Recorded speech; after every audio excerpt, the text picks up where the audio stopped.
Science teacher గా నేను students కి చెప్పటం struggle for existence and survival of the fittest. This is called Darwinism. మారుతున్న కాలానికి అనుగుణంగా నువ్వు మారాలి.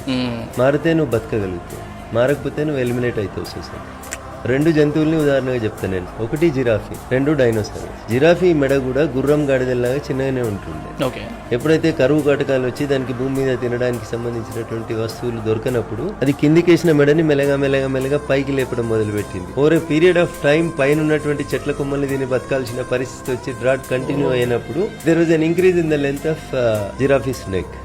దాని బాడీ స్ట్రక్చర్ అది మార్చుకోగలిగింది కాబట్టి అది బతకగలిగింది జిరాఫీ. డైనోసారస్ బతకలేదు. ఇప్పుడు నువ్వు పిల్లలకి చూపిస్తావు టీవీలో ఏమని ఆ ఇంగ్లీష్ సినిమాలు వస్తుంటే మీద పడేటి ఆ డ్రాక్యులాలని డైనోసారస్ లని తన జీవన విధానాన్ని మార్చుకోలేకపోయింది కాబట్టి ఒకప్పుడు రాక్షస బలులు ఉంటుండే అని చెప్పుకునే పరిస్థితికి వచ్చింది. నువ్వు ఎంచుకునేటువంటి జీవితం ఎట్లుండాలనేది నీ మీద వదిలిపెట్టేసి నువ్వు రాక్షస బలిలాగా అంతర్ధానం అయిపోదాం అనుకుంటున్నావా, జిరాఫీ లాగా మారిన కాలానికి అనుగుణంగా బతుకుదాం అనుకుంటున్నావా అనేది నీ చాయిస్.